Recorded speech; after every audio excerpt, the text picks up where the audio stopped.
The Mapungubwe Empire, the first civilized society in South Africa. So why is iMapungubwe important to Thina Abantu? Firstly, uMshweshwe created the Basotho Kingdom ngo-1822, abelungu bafika la ngo-1652. uShaka created the Zulu Kingdom ngo-1816, abelungu bafika la ngo-1652.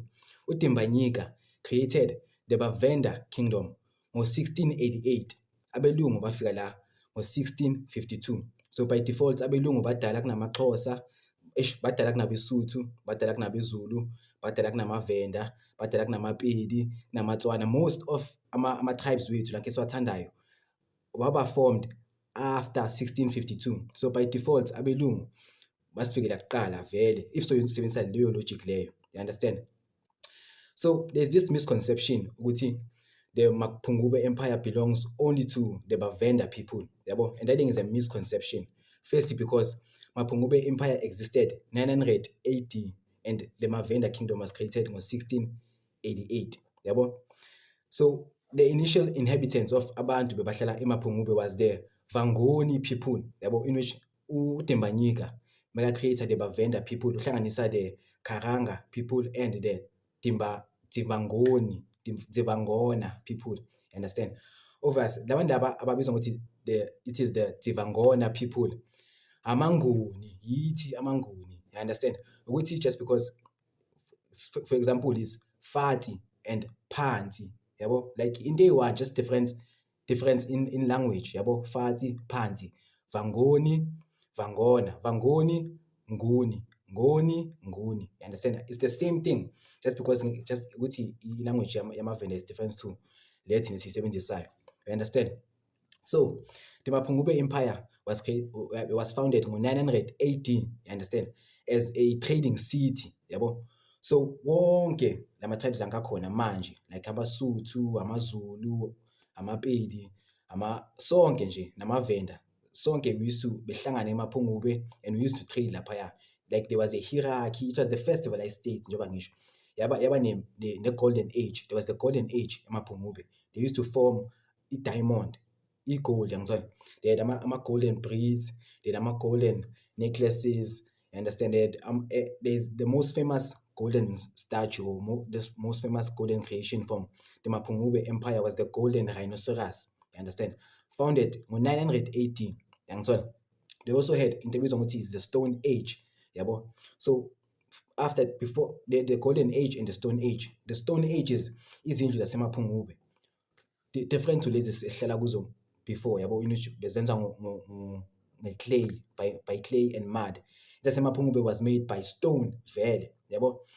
And eMapungubwe abantu bahlala eMapungubwe yathi when the Mapungubwe Kingdom collapsed, some of them bahamba and created the Great Zimbabwe. So without the Mapungubwe Empire, there is no Great Zimbabwe. That's why even the same architecture which is found in the Great Zimbabwe is also found in the remains of the Mapungubwe Empire in the Limpopo.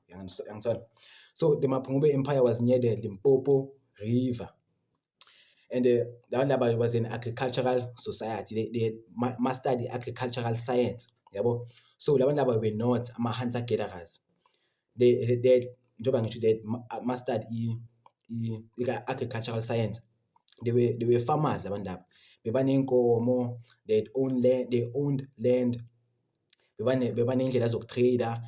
And the Mapungubwe Empire did not just trade la South Africa kuphela. It also traded in places such as China and India.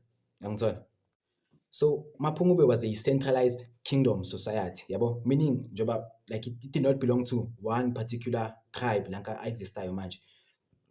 So it was a mixture of wonke lawo ma-tribes lawo, yangithola.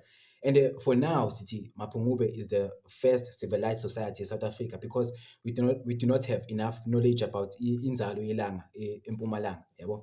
So until like there is enough knowledge about inzalo yelanga eMpumalanga, iMapungubwe for now is the first civilized society in South Africa, yangithola. So sonke siphuma khona laphaya. Yathi meyicollapse njengoba ngishilo before, yathi meyicollapse abanye bahamba baye north, bacreate i-Great Zimbabwe, abanye bachubeka baye eMakhungu nasemaTanzania, while abanye bangena inwards, yabo. Even bekhona even amaKhoikhoi, the San in the Mapungubwe Empire, and it was the biggest ruled empire in the entire SADC region in the time.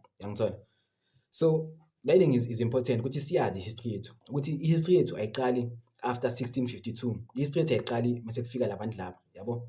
Ngoba the minute we start speaking of history after 1652, siqala ukuqina kakhulu on our tribal identities. Don't get me wrong, bafethu. Our tribal identities are very important, yabo? And we must embrace and we must love and cherish wona lama tribal identities, yabo? Mara lama tribal identities have less value in the bigger picture. You understand? In the bigger picture, these tribal identities are not so significant, are not so prominent, yabo? So kumele sibe mindful in these tribal identities, because the same tribal identities esiwancanywayo can be used as a tool not only to divide us, but to cause tension even amongst thina. So kumele sibe careful, bafethu.